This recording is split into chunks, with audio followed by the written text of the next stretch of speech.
Assalamu alaikum anatomists and welcome to YMnotes. So what are anatomical movements?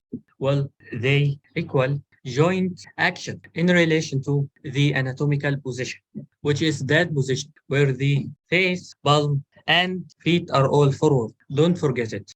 Now we have general terms dealing with most of the body and special terms dealing with specific parts. Starting with the first pair, we have flexion, meaning bending movement, and its opposite, extension, meaning straightening movement. Here, you're bending your leg. The surfaces are approximating, and the angle between them decreases from 180 to 90 degrees. Its opposite, extension, here is an straightening movement, as you can see. Now, right here, we have neck bending towards front and straightening towards back. But here, I don't really see any bending, and that's an exception. But here is a hint for you. Fetal position equals flexion. Look here, almost everything is flexed. Now, returning to the general terms, I want you, when you give an answer, to give it on this template. The body part moved, then the movement followed by a twitchy joint. For example, in this fetal position, you can see everything is flexed. At the knee joint, the leg is flexed. At the hip joint, the thigh is flexed. At the elbow joint, the forearm is flexed. At the neck joint, the head is flexed. At the shoulder joint, the arm is flexed. More advanced to have also here, the feet is flexed. The digits are flexed. The whole body is flexed here from the backbone joints. Okay, can you tell me what movement is taking place here? Leg flexion at knee joint. Jumping to the next pair, we have abduction, which is the motion away from the midline. Midline. So midline away. While adduction refers to the motion towards that center of the body, as if you were adding to your body weight.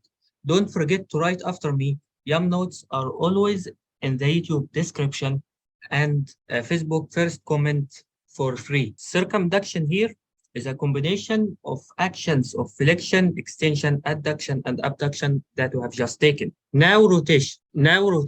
Well, rotation is rotation. What? Do you expect me to give you all the info on a spoon or what?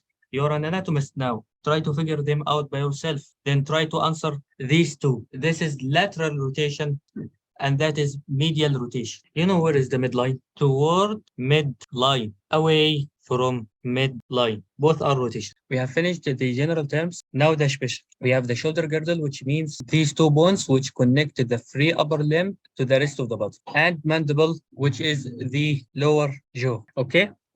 We have two pairs of actions with these two. Elevation, which means moving upwards as with the elevator, like this. Depression, moving its opposite. Depression, moving downwards, like when you are sad, like this. Protraction, moving forwards. Retraction, its opposite, moving backwards, as you can see in this image here. You can imagine the two axes, the X for the protraction, retraction, the Y axis for the elevation, depression. Remember, protraction with protection is needed to move forward. With the hands only, we have opposition, which is bringing the thumb and the little finger together like this, and its opposite, reposition, returning them back. Remember, opposition as if you were doing tasbih, praising. Now, inversion and eversion with the feet only is bringing is tilting the sole of the foot towards the body midline or away from the midline with the eversion.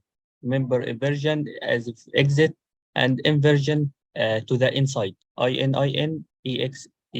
Now, with both the hands and the feet, we have pronation is when the palm or the sole is posterior, B, and B.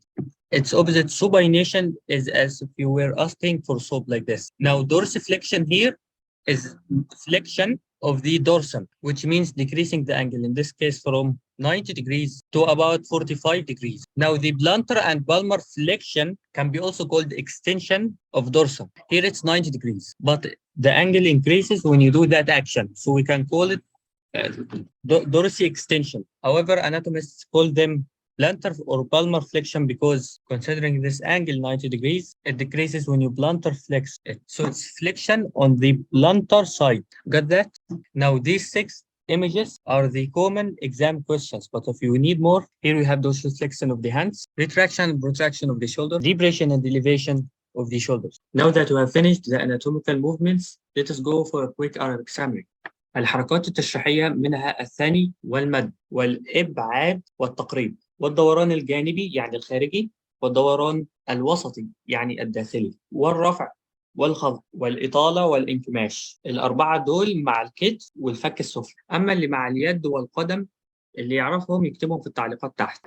بعدين الاستلقاء والأخذ، وأخيرا الثني الظهراني يعني الخلفي، أو الثني الأخمصي والراحي يعني الأمامي. Now let us go to the questions. Try answering these. 3C, 4A, 5C, and 6B. How about these? Pause and try to answer them. 7A, 8B, 9B, 10A, and lastly 11C. Okay, now to our video in the code. It says واضمم يدك إلى جناحك تخرج بيضاء من غير سوء آية أخرى, and draw in your hand to your side. It will come out white without disease, another sign. So could you guess which anatomical movement is this? Well, I hope you said medial rotation with drawing the hand, and then lateral rotation when it comes out white.